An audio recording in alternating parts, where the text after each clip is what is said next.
Hello everyone, welcome to vision competitive exams channel. তো দেখো, আমাদের কিন্তু জিকে জিএস অধ্যয়ন বলে একটা সিরিজ অনেকদিন ধরে চলছে। আজকে এই সিরিজের 10 নাম্বার ক্লাস, ঠিক আছে। অতএব আমরা কিন্তু 9টা ক্লাস অলরেডি করে এসেছি, ঠিক আছে। তো যারা যারা এই সিরিজটা এখনো পর্যন্ত দেখা শুরু করোনি বা একটা ক্লাসও দেখোনি, তাদেরকে রিকোয়েস্ট করছি আগে তোমরা ওই 9টা ক্লাস দেখে আসো, ঠিক আছে। আহ, দেখে আসার পরে মানে সিরিজ বাই সিরিজ 1 নাম্বার, তারপরে 2, তারপরে 3, এরকম করে করে একেবারে 10 অব্দি আসো। তাহলে কি হবে, একটা কনসেপ্ট বিল্ডিং হতে থাকবে, ঠিক আছে। আচ্ছা, বেসিক্যালি যারা মানে এটা দেখছো, আজকেই দেখছো, তাদের জন্য একটা জিনিস বলে রাখি। আমরা এই ক্লাসগুলোতে প্রতিদিন বা প্রতিটা ক্লাসে আমরা কিন্তু সেরা 25টা প্রশ্ন নিয়ে আমরা আলোচনা করি। এগুলো কিন্তু পুরোটাই মিক্স প্যাটার্নে হয়, অর্থাৎ আমাদের যে জিকে জিএস বলতে যেগুলো যে সাবজেক্টগুলোকে বোঝায়, যেমন history, polity, geography, economy, science, static GK, current affairs, এই সমস্ত কিছু নিয়ে আমরা টোটাল 25টা প্রশ্ন আমরা আলোচনা করি এক একটা ক্লাসে, ঠিক আছে। তো চলো শুরু করা যাক।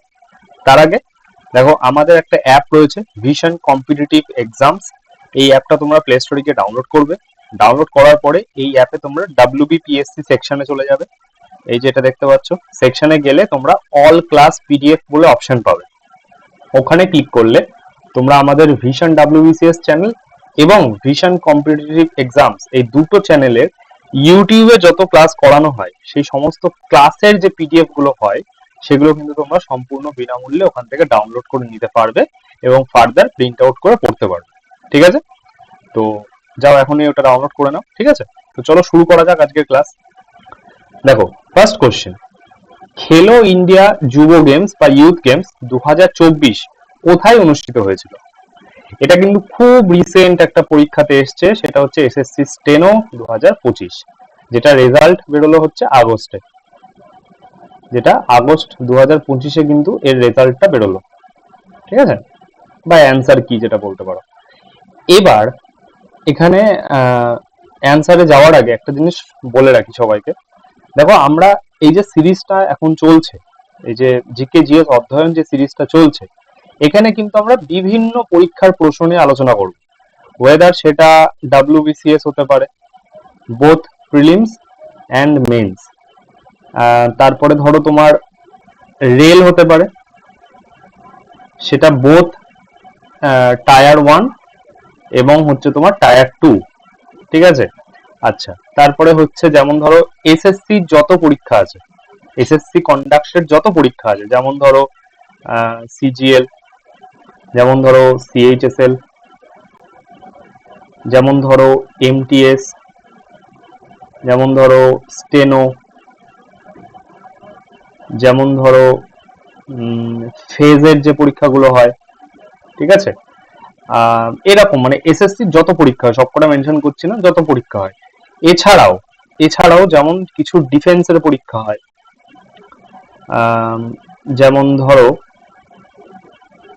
এনডিএ, যেমন ধরো সিডিএস, যেমন ধরো আইটিবিপির কিছু পরীক্ষা হয়।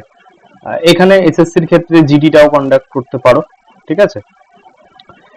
তারপরে আরো যেমন আছে ব্যাংক।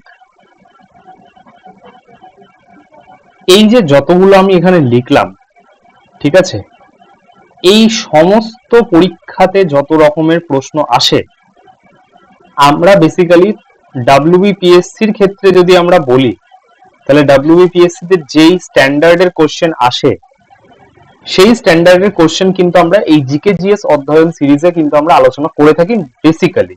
হ্যাঁ, এবার এই এতগুলো পরীক্ষার নাম আমি কেন নিলাম, কারণ এই সমস্ত পরীক্ষাতে আসা যে সমস্ত সহজ প্রশ্নগুলো আছে, ঠিক আছে, একটু সহজ এই ধরনের প্রশ্ন আছে, যেমন তোমরা সকলেই জানো, যারা যারা কম্পিটিটিভ পরীক্ষা দাও তারা জানো, যে কোনো একটা পরীক্ষা তুমি যদি নিয়ে নাও, সেই পরীক্ষাতে মোটামুটি 60 to 70% কোশ্চেন কিন্তু ইজিয়ার সাইডে হয়, একটু ইজি হয়।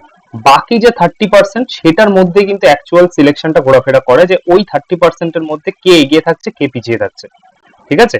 তাই ওই 60 to 70%-এর মধ্যে যেগুলো আরো সহজ, সেইগুলোকে নিয়েই কিন্তু আমরা এই জিকেজিএস অধ্যয়ন সিরিজে আমরা আলোচনা করব। তাই তোমরা যখন ক্লাসটা করছো এই ক্লাসগুলো, কেউ কিন্তু এটা মাথায় এনো না যে আচ্ছা আমি তো ডাব্লিউবিপির জন্য প্রিপারেশন নিচ্ছি, আমি কেন ডাব্লিউবিসিএস মেইনস এর কোশ্চেন করব, আমি কেন রেলের সিবিটি 2 এর কোশ্চেন করব, আমি কেন ডিফেন্স এর কোশ্চেন করব, আমি কেন ব্যাংকের কোশ্চেন করব। ঠিক আছে, এই জিনিসটা মাথায় আনবে না। ঠিক আছে, শুধুমাত্র এটা মনে রাখবে যে ওই সমস্ত পরীক্ষাতে আসা যত ইজি প্রশ্ন আছে সেইগুলো কিন্তু এই সিরিজটার মধ্যে আনা হয়, এবং সেগুলো খুব ভালোভাবে এক্সপ্লানেশন দিয়ে তোমাদেরকে বুঝিয়ে দেওয়া হয় যাতে করে তোমাদের বুঝতে কোনো রকম সমস্যা না হয়। ঠিক আছে, তো এতটুকুই বলার ছিল। চলো এবার শুরু করা যাক আমাদের কোশ্চেনে। এবার দেখো, সরি, খেলো ইন্ডিয়া ইউথ গেমস 2024 এটা কোথায় অনুষ্ঠিত হয়েছিল? এটা রাইট অ্যান্সার। দেখো অপশন তোমাদের সামনে, রাইট অ্যান্সার হবে তামিলনাড়ু। এবার বিনা কোনো রকমের কঠিন কিছু এক্সপ্লানেশন না দিয়ে আমরা শুধুমাত্র কে ফার্স্ট এবং মানে first rank, second rank, third rank সেটা কারা কারা এবং কোন কোন পদক কত তারা পেয়েছে সেগুলো নিয়ে আমরা আলোচনা করব। দেখো ফার্স্ট হয়েছে এইটাই 2024-এর খেলো ইন্ডিয়া ইউথ গেমস, এটা হচ্ছে মহারাষ্ট্র, যার কাছে 57 গোল্ড মেডেল, 48 সিলভার এবং 53 হচ্ছে ব্রঞ্জ। ঠিক আছে, তোমরা খুব ভালো করে হলেও এই স্বর্ণ পদকটা, ঠিক আছে, তিনটেরই স্বর্ণ পদক এবং টোটাল মেডেলটা একটুখানি মনে রেখো। ঠিক আছে, প্রথমটা তো খুব ইম্পর্টেন্ট, প্রথমটাই সবকটাই মনে রাখবে, প্রথমটার ক্ষেত্রে সবকটাই মনে রাখবে, কিন্তু অল ওভার যদি বলো তাহলে এই গোল্ড মেডেল গুলো আর টোটাল পদক গুলো একটু মনে রাখবে, দ্যাটস ইট। ঠিক আছে, চলো নেক্সট কোশ্চেন। 1292 খ্রিস্টাব্দে বিদিশা অভিযানে দিল্লির কোন সুলতানি শাসক জড়িত ছিলেন? তো বিদিশা অভিযানের কথা বলা হচ্ছে। ঠিক আছে, অপশনস তোমাদের সামনে, রাইট অ্যান্সার হবে আলাউদ্দিন খলজি। এবার আলাউদ্দিন খলজি সম্বন্ধে কিছু জেনে নি। দেখো তার পরিচিতি কি, তিনি জালালউদ্দিন খলজির ভাইপো এবং জামাতা। ঠিক আছে, তিনি মানে আলাউদ্দিন খলজি তার শ্বশুরকে হত্যা করেন, মানে জালালউদ্দিন খলজিকে হত্যা করেন, হত্যা করে তারপরে সিংহাসনে বসেন। আলাউদ্দিন খলজির শাসনকাল 1296 থেকে 1316। কি কি রাজ্য তিনি বিস্তার করেছিলেন? গুজরাট, মালওয়া, রণথম্বর, চিত্তোর, দেবগিরি, ওয়ারাঙ্গল এবং দক্ষিণ ভারত। প্রসঙ্গত উল্লেখ্য, এই যে গুজরাট যখন সে এক্সপিডিশন করছে তখন এই গুজরাট থেকেই কিন্তু সে মালিক কাফুরকে আনে। ঠিক আছে, এবং মালিক কাফুরকে কিন্তু 1000 দিনার দিয়ে কিনে আনে, দিনার অর্থাৎ স্বর্ণ মুদ্রা, 1000 দিনার দিয়ে কিনে আনে। ঠিক আছে, সেই জন্যই কিন্তু মালিক গাফুরকে বলা হয়, পরীক্ষাতে এটা আসে অনেক সময়, 1000 দিনারি, একটু মাথায় রাখবে এটা। ঠিক আছে, মালিক কাফুরকে বলা হয় 1000 দিনারি, কারণ 1000 দিনার দিয়ে তাকে কিনে আনা হয়েছিল। আচ্ছা, তার বিজয় দেখো রামেশ্বর পর্যন্ত, মানে রামেশ্বরম মানে একদম আমাদের যে ভারত, তোমরা দেখো একদম ভারতের যে একদম যে সাউদার্ন সাউদার্ন যে পয়েন্টটা রামেশ্বরম, অত পর্যন্ত কিন্তু তার রাজত্বকাল ছিল। প্রশাসনিক সংস্কার কি কি আছে? শক্তিশালী কেন্দ্র ছিল, স্থায়ী সেনাবাহিনী ছিল, উলেমা এবং অভিজাতদের ক্ষমতা সীমিত ছিল। ঠিক আছে, কি কি অর্থনৈতিক নীতি রয়েছে? তার বাজার দর নিয়ন্ত্রণ, এটা খুব ইম্পর্টেন্ট, রেশন ব্যবস্থা খুব ইম্পর্টেন্ট। কি কি কর তিনি করেছিলেন? সেটা হচ্ছে তিনটে, একটা জিজিয়া, ঘড়াই আর জাকাত। ঠিক আছে, সামাজিক সংস্কার দেখো মাদক, জুয়া, পতিতাবৃত্তি ইত্যাদি নিষিদ্ধ করেছিলেন। সেনাবাহিনীতে দাগ প্রথা তিনি করেছিলেন। স্থাপত্য কি কি আছে? খুব ইম্পর্টেন্ট, আলাই দরওয়াজা। ঠিক আছে, আচ্ছা, আলাউদ্দিন, এই আলা থেকে এই আলাই, এটা মনে রাখতে পারো, অনেক সময় গুলিয়ে যায়, অনেকে ইলতুৎমিশের সাথে গুলিয়ে যায় যে আলাই দরওয়াজা কার। ঠিক আছে, তো আলা আলা এরকম করে মনে রাখতে পারো। নেক্সট কোশ্চেন, ভারতের কোন বন্দরটি সবচেয়ে বেশি লৌহ আকরিক রপ্তানিকারক? মানে কোন বন্দর দিয়ে সব থেকে বেশি লৌহ আকরিক রপ্তানি হয়? এগেইন এটাও কিন্তু এসএসসি স্টেনো 2025-এ এসছে। ঠিক আছে, অপশনস তোমাদের সামনে, রাইট অ্যান্সার হবে মারমাগাঁও। ঠিক আছে, এবার কিছু বন্দর আমরা দেখে নিই। যেমন দেখো মুম্বাই বন্দর, এটা বৃহত্তম প্রাকৃতিক বন্দর, এই যে এখানে আছে মুম্বাই। তারপরে মারমাগাঁও, মারমাগাঁও হচ্ছে ভারতের পশ্চিম উপকূলে গোয়াতে অবস্থিত, এটা একটি উন্মুক্ত ধরনের প্রাকৃতিক বন্দর, এই যে মারমাগাঁও। ঠিক আছে, আচ্ছা, তারপরে কোচি, এটা কেরালাতে অবস্থিত, এই যে কোচিন পোর্ট, এটি উইলিংটন দ্বীপে অবস্থিত। আচ্ছা আচ্ছা, এখানে আছে পারাদ্বীপ, এটি উড়িষ্যাতে অবস্থিত। ঠিক আছে, এটি একটি প্রাকৃতিক বন্দর, এই যে পারাদ্বীপ। স্বাধীনতার পর চালু হওয়া প্রথম প্রধান বন্দর ছিল এটা, ঠিক আছে। আর এছাড়াও দেখো পানাম্বুর বন্দর, এটা নিউ ম্যাঙ্গালোরে অবস্থিত, ঠিক আছে। তারপরে আছে এটি কর্ণাটকের কন্নড় জেলাতে অবস্থিত, এটাই মানে পানাম্বুরটা সম্বন্ধে বলা হচ্ছে। কান্দালা বন্দরটা কচ্ছ উপসাগরে অবস্থিত, এই যে কান্দালা।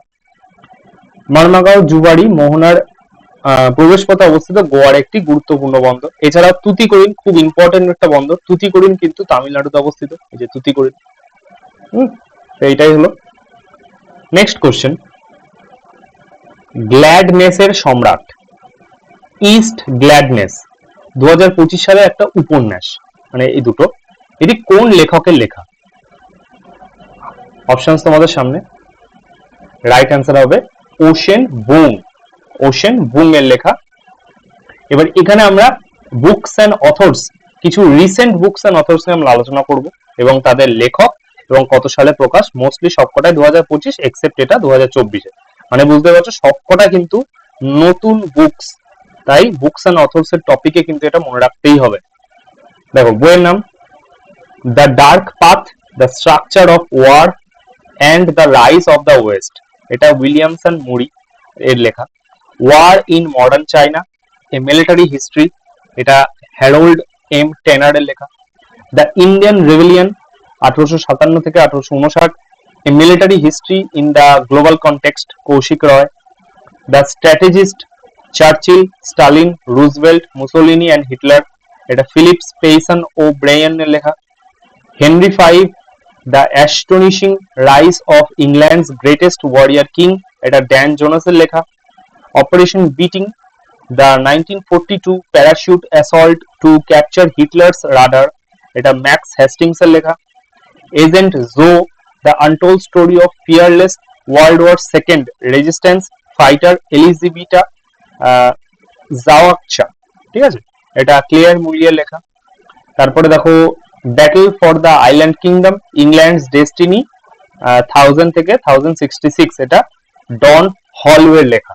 নো ডাউট প্রত্যেকটা বইয়ের নামই একটু কঠিন আছে, যেহেতু তোমরা আমাদের অ্যাপটা যদি ডাউনলোড করো সেখান থেকে ওই পিডিএফটা, মানে যেটা তোমরা এখন দেখছো স্ক্রিনে, এই পুরোটাই যেহেতু ডাউনলোড করে নিতে পারবে, তাই অবশ্যই প্রিন্ট আউট করে নিয়ে বারবার পড়বে, দেখবে মুখস্থ হয়ে গেছে।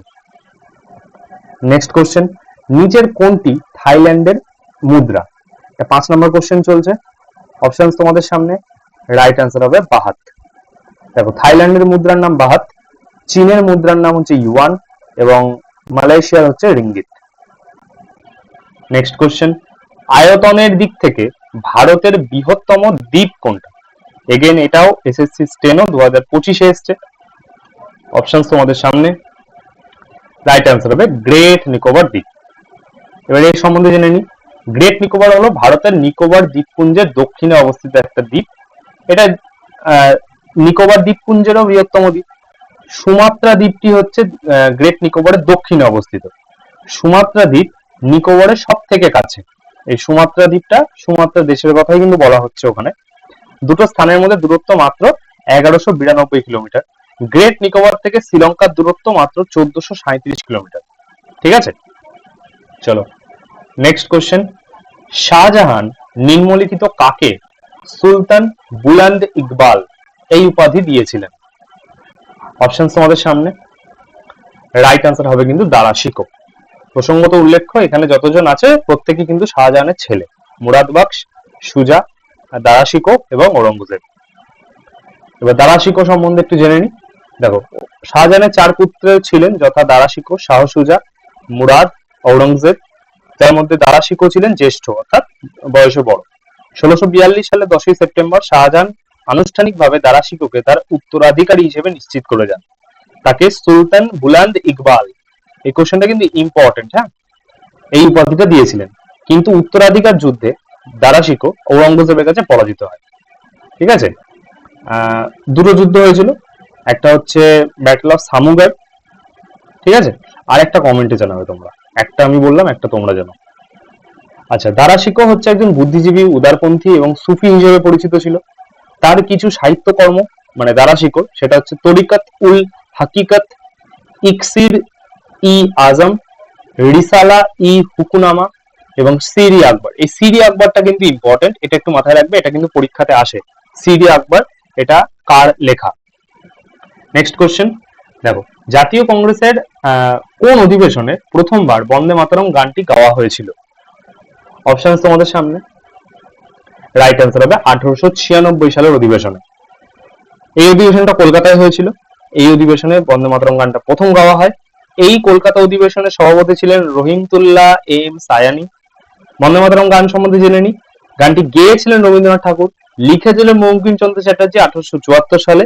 এই গানটা 1882-তে আনন্দ মঠে প্রকাশিত হয়েছিল, বাংলা উপন্যাস। ঠিক আছে, প্রসঙ্গত উল্লেখ্য এখানে দেখো 1896 বন্দে মাতরম হলো,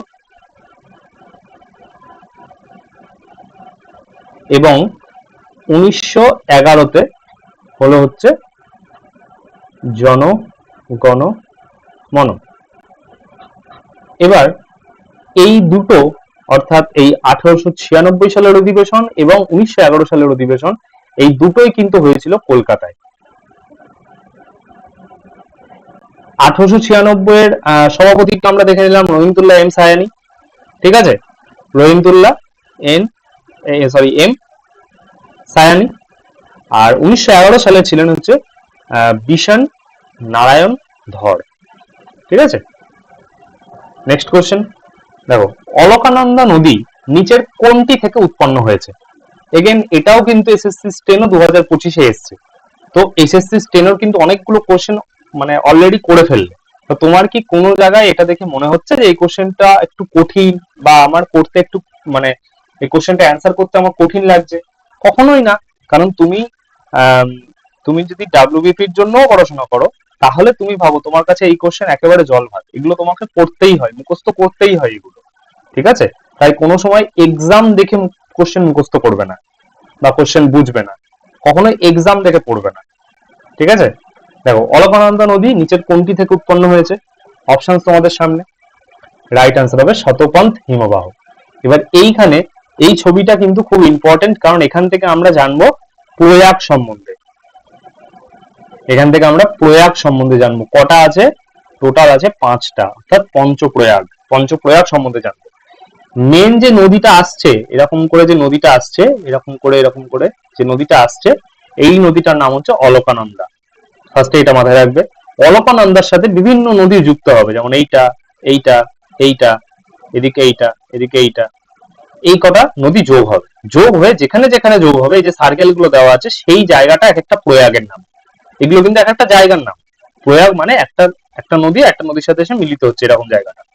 ঠিক আছে, আচ্ছা, তাহলে ফার্স্টে এই যে অলকানন্দা বেরোচ্ছে বদ্রীনাথ থেকে, সেখানে ধৌলি গঙ্গা এসে মিশছে, ধৌলি গঙ্গা নামে একটা নদী এসে মিশছে, সেই জায়গাটার নাম হয়ে যাচ্ছে বিষ্ণুপ্রয়াগ। ঠিক আছে, তারপরে এখান থেকে নন্দাকিনী বলে একটা নদী বেরোচ্ছে, নন্দাকিনী। ঠিক আছে, তখন এই জায়গাটার নাম হয়ে যাচ্ছে নন্দপ্রয়াগ। তারপরে এখান থেকে পিন্ডার গঙ্গা বা পিন্ডার নদী এসে মিলিত হচ্ছে, এইটার নাম হয়ে যাচ্ছে কর্ণপ্রয়াগ, এই জায়গাটার নাম। তারপরে এখানে মন্দাকিনী, এটা নন্দাকিনী, এটা মন্দাকিনী নদী এসে মিশছে এখানে, এটার নাম হয়ে যাচ্ছে রুদ্রপ্রয়াগ। এবং ফাইনালি ভাগীরথী এসে মিশছে, গঙ্গোত্রী হিমবাহ থেকে ভাগীরথী আসছে, ভাগীরথী এসে এখানটায় মিশছে, এবং সেটার নাম হয়ে যাচ্ছে ফাইনালি দেবপ্রয়াগ। ঠিক আছে, চলো নেক্সট কোশ্চেন। নিচের কোন শাসক জিত্তল নামে একটা তাম্র মুদ্রা জারি করেছিলেন? অপশন তোমাদের সামনে, রাইট আনসার হবে ইলতুৎমিশ। ঠিক আছে, খুব ইম্পর্টেন্ট। চলো ইলতুৎমিশ সম্বন্ধে জেনে নিই। তিনি কুতুবউদ্দিন আইবকের পরে সিংহাসনে বসেছিলেন। তিনি মামলুক বংশের অন্তর্গত দিল্লি সালতানাতের তৃতীয় শাসক ছিলেন। প্রথমে কে ছিলেন? কুতুবউদ্দিন আইবক।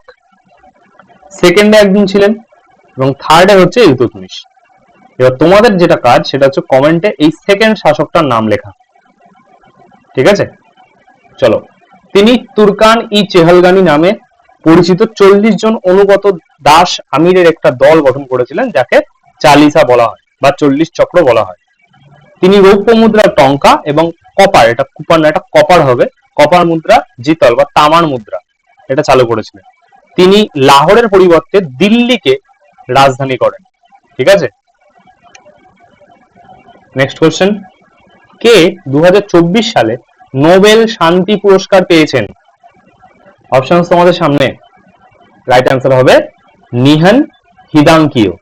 নিহান হিদাঙ্কিও। ঠিক আছে।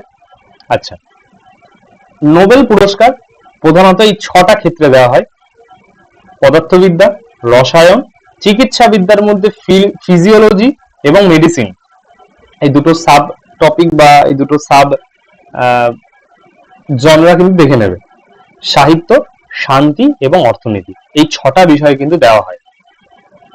নেক্সট কোশ্চেন, বিশ্বখ্যাত হ্যারি পটার এই সিরিজের লেখক কে? অপশন তোমাদের সামনে, খুবই ইজি, সেটা হচ্ছে J.K. রাউলিং। এবার এখানে আমরা পপুলার কিছু লেখকের কিছু পপুলার বই নিয়ে আলোচনা করব, যেমন অরুন্ধতী রয়ের লেখা the god of small things, Arundhati রয়ের লেখা Kashmir the case of freedom, again Arundhati রয়ের লেখা the ministry of outmost happiness, Taslima নাসরিনের লেখা লজ্জা, তসলিমা নাসরিনের লেখা আমার মেয়েবেলা। ঠিক আছে।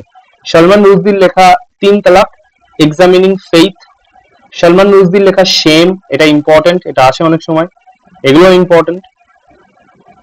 আচ্ছা, সলমান রুশদির লেখা দ্য গোল্ডেন হাউস, ভিভিএস লক্ষ্মণের লেখা 281 অ্যান্ড বিয়ন্ড, এবং শিলা দীক্ষিতের লেখা citizen Delhi, my times, my life, এগুলো সব শিলা দীক্ষিতের লেখা।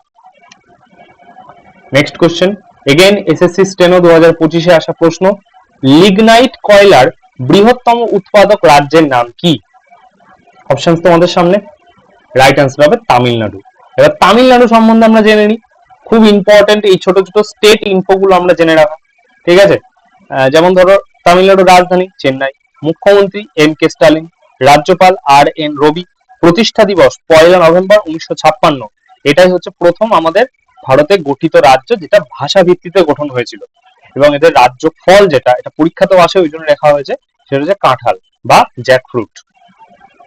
নেক্সট কোশ্চেন, চৌসার যুদ্ধ কার কার মধ্যে সংগঠিত হয়েছিল? অপশন তোমাদের সামনে, রাইট অ্যান্সার হবে হুমায়ুন এবং শেরশাহ সুরি। এবার এই যুদ্ধটা নিয়ে একটু জেনে নিই। দেখো, যুদ্ধের নাম চৌসা, কত তারিখে হয়েছিল? 26শে জুন 1539। ঠিক আছে। আচ্ছা, স্থান কি? চৌসাতে হয়েছিল বিহারে, বক্সার, বিহারের যে বক্সার জায়গাটা আছে সেখান থেকে প্রায় 10 মাইল দক্ষিণে। প্রতিপক্ষ কারা ছিল? হুমায়ুন ভার্সেস শেরশাহ সুরি। প্রধান কারণ কি? বাংলাটাকে জয় করা এবং তার উপরে কর্তৃত্ব স্থাপন। কারণ বুঝতেই পারছো, বিহার এই এরিয়াটায় তখন হচ্ছে, তখন তো বিহার, বাংলা, ওড়িশা তিনটে মিলে কিন্তু বাংলা প্রভিন্স বা বাংলা হতো, সেই জন্য বাংলাটার উপরে কে কর্তৃত্ব নেবে সেটা নিয়ে যুদ্ধটা হয়েছিল। কৌশল কি? শেরশাহ সুরি 3টে ভাগে সেনা বিভক্ত করেছিলেন এবং রাতে আক্রমণ করেছিলেন। ঠিক আছে। ফলাফল কি? শেরশাহ সুরি এই যুদ্ধে জিতেছিলেন এবং হুমায়ুন পালিয়ে গিয়েছিলেন। নেক্সট কোশ্চেন দেখো, দেওধর ট্রফি নিম্নলিখিত কোন খেলাগুলির মধ্যে কোন খেলার সাথে জড়িত? অপশন তোমাদের সামনে, রাইট অ্যান্সার হবে ক্রিকেট। এবার ক্রিকেট রিলেটেড কিছু কাপ আর ট্রফি আমরা জেনে নিই। যেমন দেওধর, আগে এইখানেই জানলাম দেওধর, এছাড়াও আছে Ashes cup, CK Naidu trophy, Duleep trophy, Wisden trophy এবং বিজয় হাজারে। এছাড়াও অনেক আছে, কিন্তু ছোট ছোট করে আমরা মুখস্থ করবো। মোটামুটি ক্রিকেটে প্রায় 19 থেকে 20টা মতো কাপ বা ট্রফি আছে, ধীরে ধীরে আমরা এগুলো পড়বো। নেক্সট কোশ্চেন, 2011 সালের আদমশুমারি বা সেন্সাস অনুসারে ভারতের মধ্যে কোন রাজ্যের জনসংখ্যা সব থেকে কম? এগেন এটাও এসএসসি স্টেনো 2025-এ আসা প্রশ্ন, সেটা হচ্ছে পাঞ্জাব। পাঞ্জাবের কিন্তু 2011 সেন্সাস অনুযায়ী জনসংখ্যা সব থেকে কম। এবার তোমাদের মনে হতে পারে, আচ্ছা এই কোশ্চেনটার অ্যান্সার তো সিকিম হওয়া উচিত, তাই না? আমরা তো পড়েছি সিকিমের জনসংখ্যা সব থেকে কম, আর যদি এরিয়াতে বলে তাহলে এরিয়া হলে গোয়া, পপুলেশন হলে সিকিম, আর এরিয়া হলে গোয়া। কিন্তু তোমরা একটা জিনিস ভুলে যাচ্ছ, এখানে আমাদের অপশনের ভিত্তিতে দেখতে হবে। তাই এই কোশ্চেনটা কিন্তু আমি কঠিন বলবো, এই কারণে বলবো কারণ এখানে অপশনের ভিত্তিতে দেখতে হবে কার জনসংখ্যা কম। এখানে কিন্তু সিকিম নেই। ঠিক আছে। তাই এখানের অপশন অনুযায়ী কিন্তু রাইট অ্যান্সার হবে পাঞ্জাব। এবার ওখানে তামিলনাড়ু সম্বন্ধে যেমন জানলাম, এখানে পাঞ্জাব সম্বন্ধে তেমনই জানবো। রাজধানী চণ্ডীগড়, মুখ্যমন্ত্রী ভগবন্ত মান, রাজ্যপাল ভিপি সিং বাদনোরে, আয়তনটা পড়ার দরকার নেই, জেলা সংখ্যা 23। নেক্সট কোশ্চেন, যুগ্ম তালিকা বা কনকারেন্ট লিস্ট, এই লিস্টের ধারণা কোন দেশের সংবিধান থেকে নেওয়া হয়েছে? অপশনস তোমাদের সামনে। রাইট অ্যান্সার হবে অস্ট্রেলিয়া। অস্ট্রেলিয়াতে কি কি নেওয়া হয়েছে? যুগ্ম তালিকা নেওয়া হয়েছে, ব্যবসা বাণিজ্যের স্বাধীনতা নেওয়া হয়েছে, এবং সংসদে দুটো সভায় যে যৌথ সভা, ঠিক আছে, যে যৌথ সভা হয় সেটার ধারণা কিন্তু নেওয়া হয়েছে। নেক্সট কোশ্চেন, খুব ইম্পর্টেন্ট একটা কোশ্চেন, সেটা হচ্ছে নতুন যে 20 টাকার নোট, সেই নতুন 20 টাকার নোটের পেছনে কোন ছবিটা রয়েছে? এখানে অপশন তোমাদের সামনে। রাইট অ্যান্সার হবে ইলোরা। এই যে দেখতে পাচ্ছ, এটা হচ্ছে ইলোরা। ইলোরা গুহা ভারতের ঔরঙ্গাবাদ হবে না, কারণ এখন বর্তমান নাম হচ্ছে সম্ভাজিনগর। সম্ভাজিনগরে অবস্থিত ইউনেস্কোর একটি বিশ্ব ঐতিহ্যবাহী স্থান। বিশ্বের বৃহত্তম পাথরের খোদাই করা গুহাগুলির মধ্যে এটি একটা, যেখানে 600 থেকে 1000 খ্রিস্টাব্দের শিল্পকর্ম রয়েছে। হিন্দু, বৌদ্ধ, জৈন ইত্যাদি গুহাগুলি এখানে রয়েছে। এখানে দেখো নিচে লিখেও দেওয়া আছে ইলোরা কেভস। নেক্সট কোশ্চেন, ভারতের কোন রাজ্যে ফ্লেমিঙ্গো উৎসব পালিত হয়? ফ্লেমিঙ্গো উৎসব ভারতের কোন রাজ্যে পালিত হয়? অপশন তোমাদের সামনে। রাইট অ্যান্সার হবে অন্ধ্রপ্রদেশ। দেখো কিছু স্টেট এবং সেখানে কি কি ফেমাস উৎসব হয় সেটার একটা লিস্ট রয়েছে। কিছু কিছু উৎসব আমি এখানে দাগিয়ে দিচ্ছি, বাকিগুলো পিডিএফ থেকে মুখস্থ করবে। দেখো ফ্লেমিঙ্গো আমরা পড়লাম এখানে। এছাড়াও বিশাখা উৎসব হয়। আচ্ছা, কর্ণাটকে কাম্বালা হয়। তারপরে মহামস্তকাভিষেক, এটা খুব ইম্পর্টেন্ট। আচ্ছা, তামিলনাড়ুতে পোঙ্গাল, পুথান্ডু, মহামহম, ঠিক আছে। এছাড়াও কেরালাতে দেখো ওনাম হয়, বিশু হয়, থিয়াম হয় ইত্যাদি। নেক্সট কোশ্চেন, এগেইন এটাও এসএসসি স্টেনো 2025, আদানি গ্রুপের ব্যক্তিগত মালিকানাধীন বন্দর কোনটা? ঠিক আছে, এটা অ্যান্সার মার্ক হয়ে গেছে, যাই হোক এটা রাইট অ্যান্সার হবে মুন্দ্রা বন্দর। মুন্দ্রা বন্দর ভারতের গুজরাটে অবস্থিত। এটি বৃহত্তম বেসরকারি বন্দর। এটি Adani ports and special economic zone limited দ্বারা পরিচালিত হয়, ঠিক আছে। এই বন্দরটি বিভিন্ন রকম পণ্য পরিবাহিত করে, যার মধ্যে কন্টেইনার রয়েছে, বাল্ক অয়েল, তরল পরিশোধিত তেল ইত্যাদি রয়েছে, ঠিক আছে। নেক্সট কোশ্চেন দেখো, এটা একটা ইম্পর্টেন্ট কোশ্চেন, কেন সেটা বলছি। 1916 সালে বিখ্যাত লখনৌ চুক্তি স্বাক্ষরিত হয়েছে কার কার মধ্যে? ম্যাক্সিমাম অ্যাসপিরেন্ট এখানে যেটা মুখস্থ করে সেটা হচ্ছে এই চুক্তিটা হয়েছিল আইএনসি এবং মুসলিম লীগের মধ্যে, তাই তো। কিন্তু এইখানে ব্যক্তির নাম জানা হয়েছে, এখানে ব্যক্তির নাম রয়েছে, এখানে কোনো পার্টির নাম নেই। তো এটা রাইট অ্যান্সার হবে বাল গঙ্গাধর তিলক এবং মোহাম্মদ আলী জিন্নাহ। এইটা মনে রাখা খুবই ইজি। এখানে দেখো মোহাম্মদ আলী জিন্নাহটা মনে থাকে সবার, এটারও কারণ কি সেটাও বলছি আমি একটু পরে।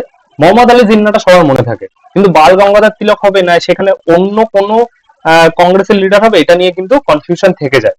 এই কনফিউশন দূর করার একটাই কারণ বা একটাই উপায় হতে পারে, সেটা হচ্ছে তুমি এই সালটা খেয়াল করো, 1916।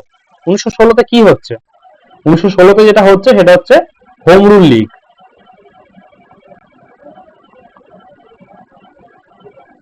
হোম রুল লীগ কারা করছে?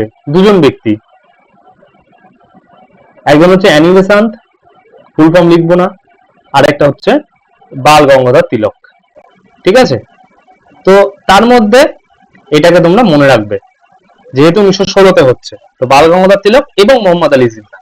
এবার মোহাম্মদ আলী জিন্নাহটাও কেন মনে থাকবে বলছি, কারণ এই লখনৌ চুক্তি যখন হচ্ছে, এই লখনৌ চুক্তি শেষে মোহাম্মদ আলী জিন্নাহকে সরোজিনী নাইডু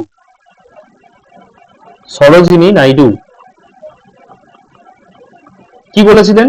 বলেছিলেন মোহাম্মদ আলী জিন্নাহ হচ্ছেন হিন্দু মুসলিম ইউনিটির একটা, মানে হিন্দু মুসলিম ইউনিটির প্রতীক, ঠিক আছে, হিন্দু মুসলিম ঐক্যের প্রতীক। এইটা কিন্তু কোট আনকোট বলেছিলেন, এটা পরীক্ষাতেও আসে যে সরোজিনী নাইডু কাকে হিন্দু মুসলিম ঐক্যের প্রতীক বলেছেন, সেটা হচ্ছে মোহাম্মদ আলী জিন্নাহ। আশা করি বোঝাতে পেরেছি। এবার এখানে দেখো, এটা সময়কাল মানে সেশনটা ডিসেম্বর 1916, স্থান লখনৌতে। এখানে জাতীয় কংগ্রেস এবং অল ইন্ডিয়া মুসলিম লীগের মধ্যে হয়েছিল। জাতীয় কংগ্রেস থেকে বাল গঙ্গাধর তিলক, অল ইন্ডিয়া মুসলিম লীগ থেকে জিন্নাহ।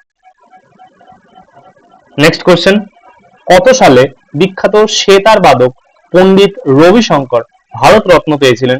প্রশ্নটা ভিভিআই দিয়ে রেখে দাও, এত ইম্পর্টেন্ট প্রশ্ন। ঠিক আছে, অপশন তোমাদের সামনে, রাইট অ্যান্সার হবে 1999। এবার এখানে পণ্ডিত রবিশঙ্কর এর প্রাপ্ত কিছু পুরস্কার আমরা রেখেছি এখানে, প্রত্যেকটা ইম্পর্টেন্ট।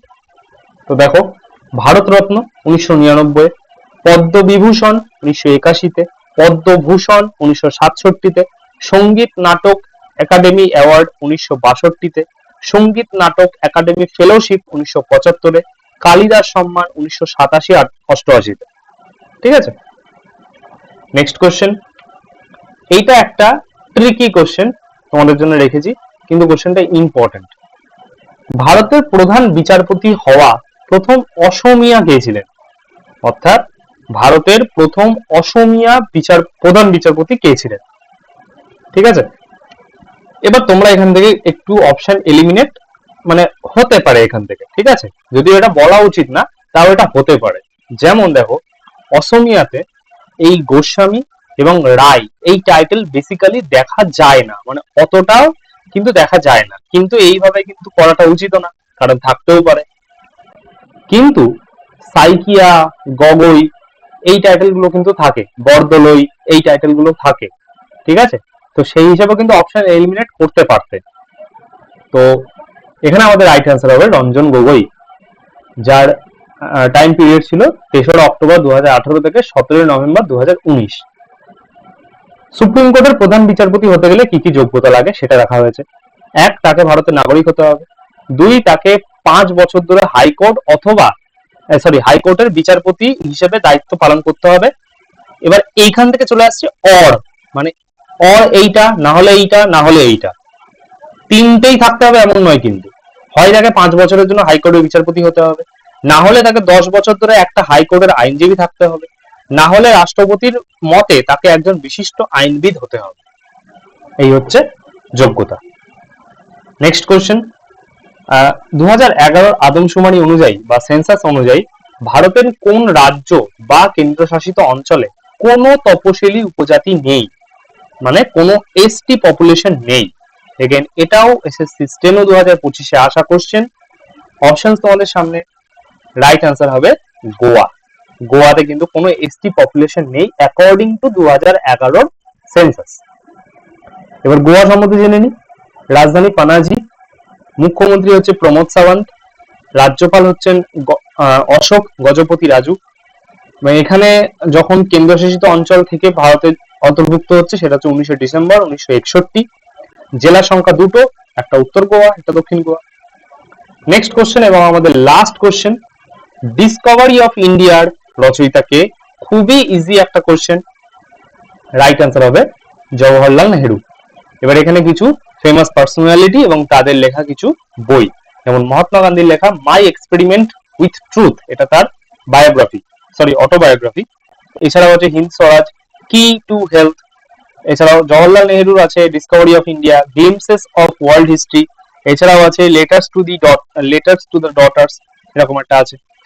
তারপর সরোজিনী নাইডু, দেখো the golden threshold, the broken wing, songs of life, death and the spring, the birds of time, songs of life, the স্কেপড flute, songs of India, feather of the ডন।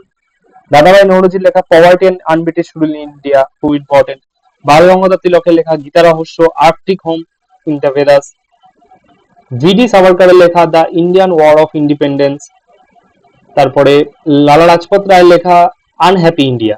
ঠিক আছে, তো এখানে ছিল আজকে আমাদের সেশন। কেমন লাগলো সেশনটা অবশ্যই যদি ভালো লাগে লাইক দিয়ে জানাবে, সেশনটা কেমন লাগলো সেটা কমেন্ট করে জানাবে। যেই যেই প্রশ্নগুলো সেশনে জানতে চাওয়া হয়েছে কমেন্টে, সেটা অবশ্যই কমেন্ট করে জানাবে।